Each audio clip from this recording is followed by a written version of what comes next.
kama waziri anawaita wajadili tatizo ni nini, nani alihusika na kwa nini alifanya hivyo, aliyehusika kufanya hiyo kosa awajibike kwenda hadharani kusema jamani, mimi ndio nilifanya kosa hili, naomba radhi wananchi, naomba radhi mashabiki, naomba radhi kampuni, naomba radhi nani, mimi ndio nilifanya kosa. Afu endelee mbele. Kwanza hawezi kujichunguza kwa sababu na muundo wenyewe wa hivyo vyombo vya bodi ya ligi ni mbovu, haujawahi kutokea duniani kote.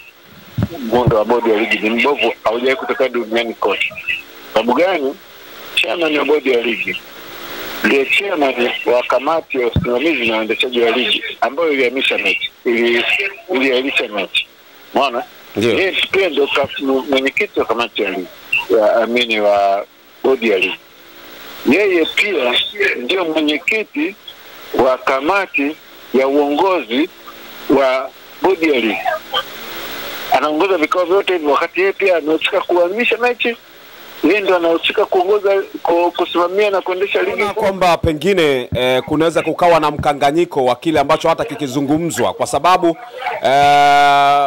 kwa maana ya wachunguzi wenyewe ni bodi ya ligi ambao wao walijipa majukumu ya kuchunguza, na ndio hao ambao pande moja unailalamikia na unataka pia wajuzulu na pengine ndio watoke na kuomba radhi juu ya kile ambacho kimefanyika. Uoni kama bodi ya ligi wakiwa na uchunguzi wakipeleka kwa waziri, upande mwingine utakuwa na malalamiko kwamba hawajatendewa haki, manake watakuwa wao ndio wametafuta nani kafanya, lakini wao unafikiri watajichunguza kwamba nini walichokikosea zaidi ya kumtuhumu mtu mwingine? Kwanza hawezi kujichunguza kwa sababu na muundo wenyewe wa hivyo vyombo vya bodi ya ligi ni mbovu, haujawahi kutokea duniani kote. Sababu gani? Chairman wa bodi ya ligi ndiye chairman wa kamati ya usimamizi na uendeshaji wa ligi ambayo iliamisha mechi, iliahirisha mechi. Unaona? Yeye pia ndio mwenyekiti wa kamati ya ligi, amini wa bodi ya ligi. Yeye pia ndio mwenyekiti wa kamati ya uongozi wa bodi ya ligi. Anaongoza vikao vyote hivyo, wakati yeye pia anahusika kuhamisha mechi. Yeye ndio anahusika kuongoza, kusimamia na kuendesha ligi. Kwamba hii tukomeshe hivi vitendo vya kuahirisha mechi kwa kujua kwamba tutaweza kuita wanasiasa kuahirishia mechi watafute mwafaka.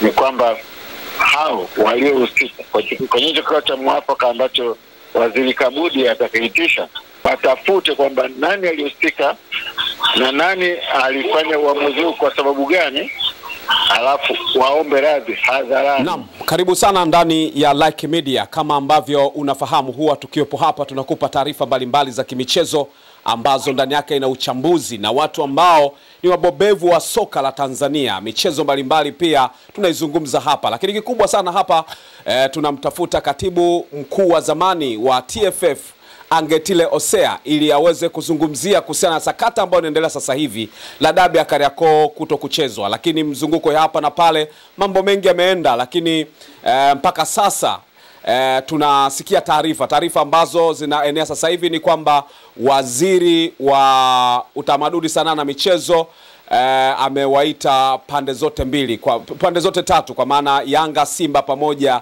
na mamlaka ya soka, kwa maana TFF pamoja na bodi ya ligi. Sasa tunamtafuta Angetile Osea ili aweze kutuambia kile kitu ambacho waziri Palamagamba Kabudi atakuwa amekifanya, kuwaita kwa maana ya pande zote mbili kutokana na mgogoro huu wa dabi ya Kariakoo kutokufanyika, mpaka timu nyingine nasema kwamba hatupeleki timu na nyingine ligoma kuingia uwanjani. Vipi, ni swala ambalo lipo sawasawa au lina changamoto zake kuliendea hili swala? Ni kwamba TFF wameshindwa pamoja na bodi ya ligi? Mimi naweza kusema kwamba toka siku ya kwanza kabisa nilisema kwamba baada ya kuona ile mechi iliyofanyika na mechi inaahirishwa, nilisema kabisa kwamba hili swala halihitaji kuangalia kanuni, wala hatuhitaji kupoteza muda kujadili kanuni, kwa sababu mambo yote yalifanyika kiuni, wakujua kabisa kanuni zinasemaje, na walivunja makusudi kwa sababu wanajua kabisa kwamba mwishoni mwa siku yatakuja masuala ya miafaka ambayo yatahusisha wanasiasa. Kwa hiyo ilikuwa ni kupoteza muda sana kujadili kwamba nani ana haki kwa mujibu wa kanuni. Umeona? Kwa hiyo tunategemea kwamba hicho kikao kitakuja kujadili kwamba tunamalizaje ili mambo yaende vizuri na ili mechi ichezwe, ili ligi iamuliwe kwa kuangalia matokeo uwanjani. Lakini mimi ninachosema ni kwamba hii tukomeshe hivi vitendo vya kuahirisha mechi kwa kujua kwamba tutaweza kuita wanasiasa kuahirishia mechi watafute mwafaka. Ni kwamba hao waliohusika kwenye kikao cha mwafaka ambacho Waziri Kabudi atakaitisha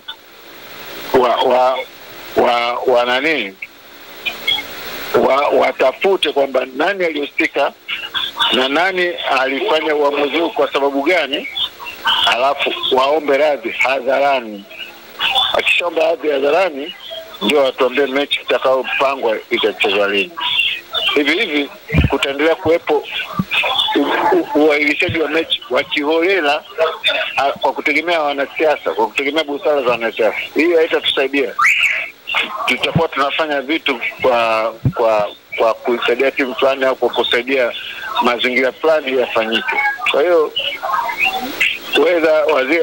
kama waziri anawaita wajadili tatizo ni nini, nani alihusika na kwa nini alifanya hivyo, aliyehusika kufanya hiyo kosa awajibike kwenda hadharani kusema jamani, mimi ndio nilifanya kosa hili, naomba radhi wananchi, naomba radhi mashabiki, naomba radhi kampuni, naomba radhi nani, mimi ndio nilifanya kosa. Alafu tuendelee mbele.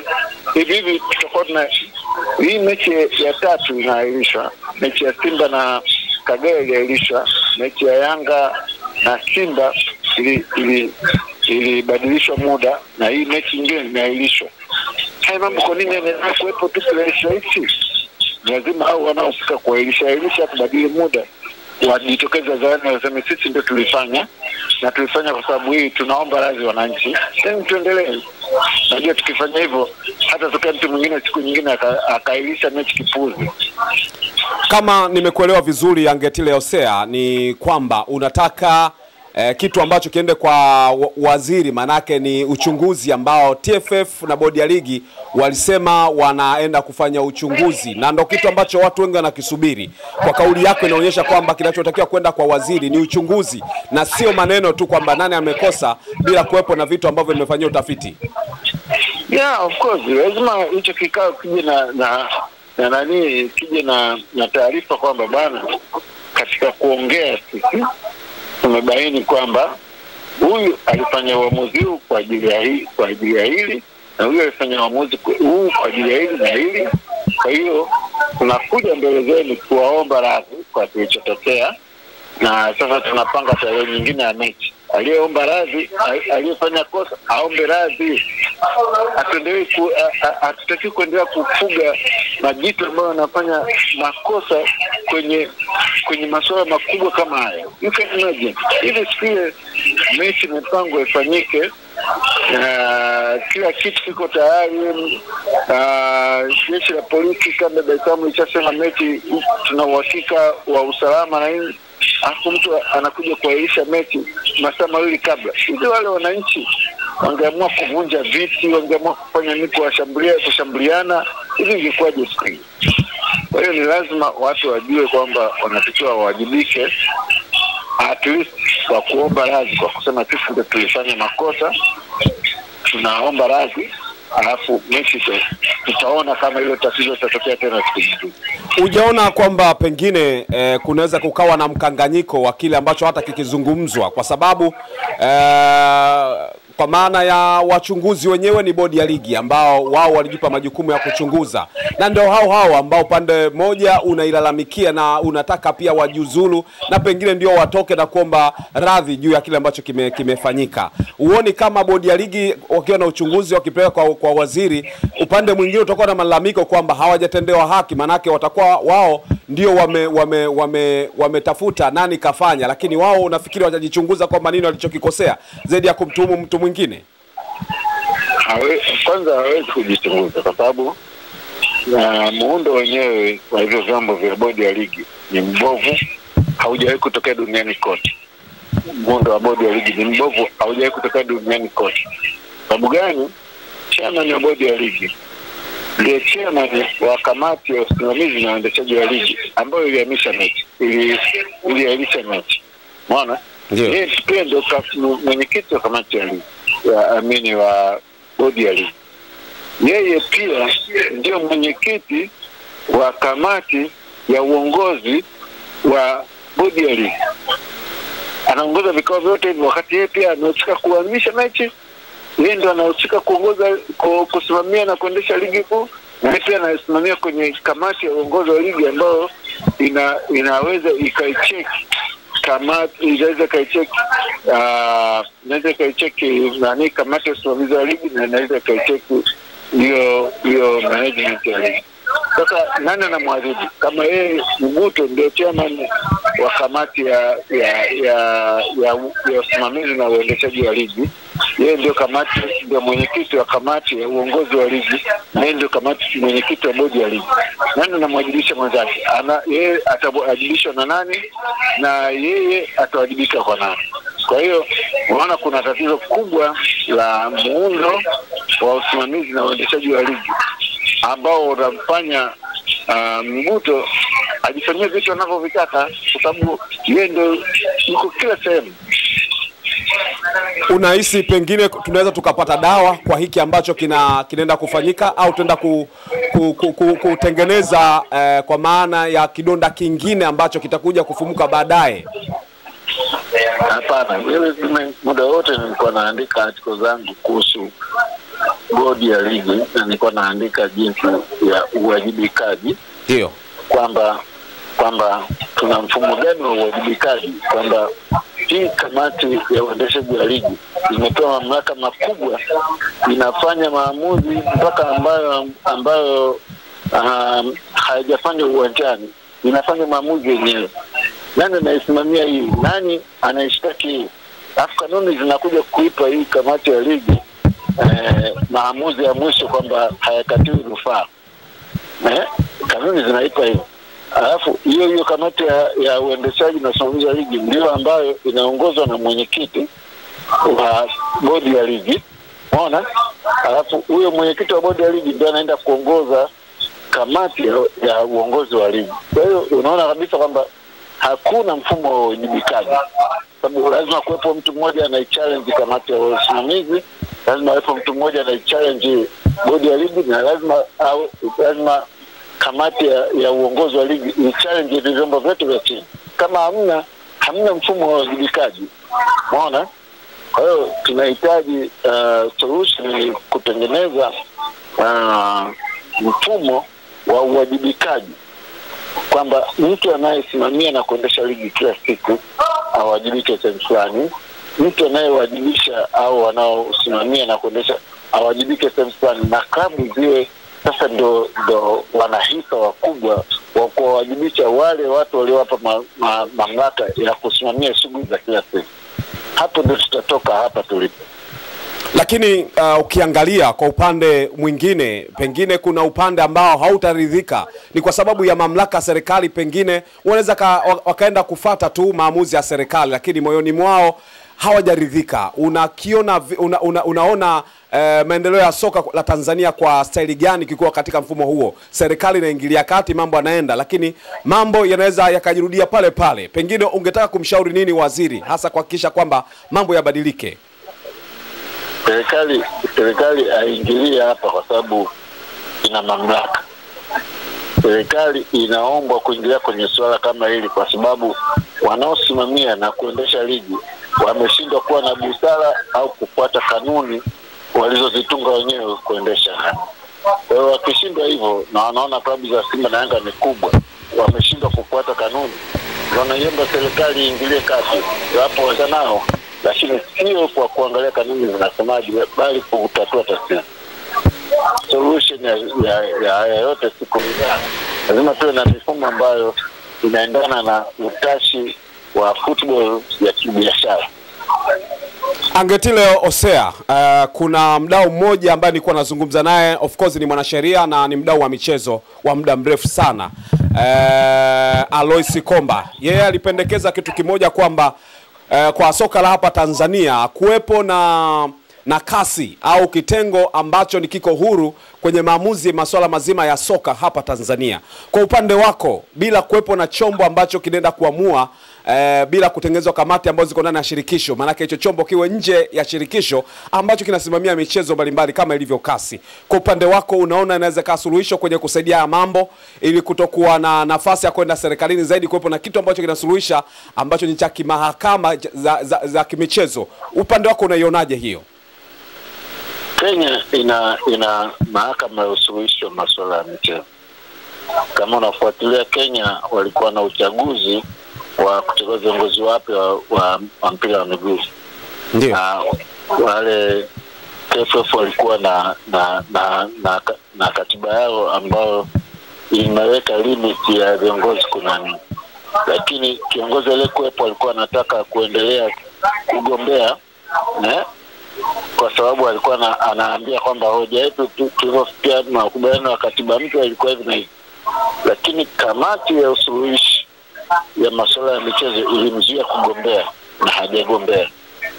Kwa sisi hapa kumekuwa na mazungumzo ya kuanzisha kamati mahakama ya usuluhishi wa masuala ya michezo ambayo bado iko inahang'ani. Na hiyo mahakama ikianzishwa inakuwa na nguvu za kisheria, kwa maana kwamba inaanzishwa kwa sheria ya bunge, alafu ina nguvu za kisheria, lakini inaundwa na vyama vya michezo, kwamba masuala yoyote hayawezi kwenda CAS wala FIFA bila kuamuliwa na vyombo vya humu ndani. Kwa hiyo hizo vyombo, kama mtu ataenda CAS, ataenda FIFA kulalamikia jambo, wale watamrudisha, atakwambia bana, kuna machinery nchini kwako hujaimaliza, nenda kaimalize kwanza ndio uje kwetu.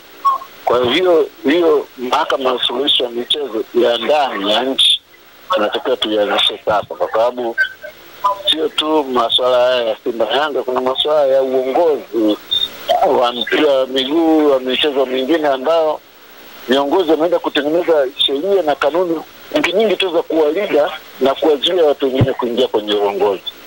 Hayo yote yakiwa yanaweza kushughulikiwa na mahakama ya usuluhishi wa masuala ya michezo nchini, itatusaidia sana. Itaondoa kiburi cha viongozi kujifanya wenyewe ndio wa mwisho katika maamuzi yote ya mpira nchini, na wanakuambia kama nenda CAF, nenda FIFA. Itaondoa hii, italeta uwajibikaji wa ndani nchini, na hakutakuwa na ujinga wa kusema huyu akienda CAF atafeli, akienda FIFA atafeli. Yataanzia huko ndani. Lakini ni wapi ambapo pa kuanzia, kwa maana ya kwamba kuna ugumu sehemu ya kwanza? Nani atakayemvisha paka kengele, wakati kila mmoja atakuwa anataka kwa staili tofauti, lakini nani ambaye ataanzisha harakati hizi angalau tuondoke huko tulipo? Ni serikali ndio jukumu lake kama hilo, kwa sababu serikali ni jukumu la kulinda maendeleo ya michezo, ni jukumu lake kulinda mashabiki wa michezo, ni jukumu lake kuhakikisha kwamba haki inatendeka katika uongozi wa michezo, katika uamuzi wa masuala ya michezo na katika mambo mengine mengi. Kwa hiyo ili tusiende kujitia aibu huko nje, serikali inatakiwa iangalie hii itafanyaje ili kuondoa haya masuala kwamba sisi na nini. Kenya imefanikiwa na masuala ya Kenya mpaka yafike CAS au FIFA inakuwa vigumu, kwa sababu tayari ina mahakama ya usuluhishi masuala ya michezo ya ndani ya nchi. Lakini Angetile Hosea, wewe ni mdau mkubwa sana wa michezo na umekuwa katibu wa shirikisho la mpira wa miguu Tanzania. Kwa maana ya nguvu uliyokuwa nayo, pengine ungeshawishi hata viongozi wa michezo mingine mkakutana, viongozi wa zamani, mkatengeneza kitu ambacho kinaweza kikampa uelewa waziri, pengine hafikiri hicho kitu, lakini wadau mkienda kumkumbusha, pengine inaweza kaandikwa kitu ambacho kinaweza kuleta maana makubwa sana hapo baadaye. Unajua hivi vitu sio vya kuanzisha overnight, inakwenda time. Lakini kwa nchi yetu unaweza kukuta kwa mwaka mmoja, kwa miaka miwili, waziri iko nani anakuja na ajenda yake na mnajadiliana, akiondoka anakuja mwingine anaanza ajenda yake, anasema waziri wa taifa, akija mwingine anasema ngoma za taifa, mwingine atakuja hivi. Kwa hiyo mnakuwa hamna kitu kimoja mnasema kwamba tumekipanga katika miaka 5 ijayo, miaka 10 ijayo, miaka ngapi ijayo. Ni suala la political will, kwamba bwana serikali inaamua hivi. Waziri yoyote atakayeteuliwa asije akatuambia Singeli ndio ngoma ndio muziki wa taifa. Kwanza adili na hili ambalo ni sera ya taifa. Akidili nalo hili, akilimaliza ndio endelee na mambo yake binafsi. Lakini haya mambo kila waziri anakuja huyu anasema sera yetu sasa hivi ni vazi la taifa. Huyu anakuja anasema muziki wetu sasa hivi ni Singeli, ni ngoma ya taifa ndio Singeli. Huyu akija anasema hatuwezi tukasonga mbele. Lazima sera ya nchi ionyeshe kwamba tumekuwa tunakabiliana na matatizo haya kwa muda mrefu, 10 years na ngapi. Kwa hiyo sasa tumeamua tuelekee huku ambako tutaunda chombo cha kumaliza matatizo ya michezo katika uongozi, katika uendeshaji, katika nini. Hapo ndio tutaweza kusonga mbele. Angetile Hosea, katibu mkuu wa zamani wa TFF, mimi nikushukuru sana kwa mchango wako. Ni mchango ambao umemitharika kabisa, wenye uzito wa kutosha. Asante sana. Naam, ni kushukuru sana wewe ambaye umekuwa ukifuatilia Like Media. Tumetoka kuzungumza na katibu wa zamani wa TFF akizungumza kuhusiana na kile kitu ambacho kinaendelea sasa hivi kwa maana ya dabi ya Kariakoo ambayo kufanyika sasa. Swala limeenda kwa waziri wa utamaduni, sanaa na michezo kwa maana ya Palamagamba Kabudi, ambaye sasa anaenda kulichukua ili kuweza kusawazisha jambo ambalo mpaka sasa lilipo. Maoni yako ni yapi? Unahisi haya mambo yataenda kukoma baada ya kwenda kwa waziri, au ndo kidonda kitabakia kula kuwa vile vile kitafunikwa tu lakini bado ndani yake kitakuwa kibichi? Mambo gani yataendelea hapo baadaye? Mimi naitwa Lugano Israel. Basi subscribe channel hii na uwe miongoni mwa watu ambao wanapata taarifa na michezo taarifa na mambo mbalimbali ya kimichezo. Mpaka wakati mwingine, chao.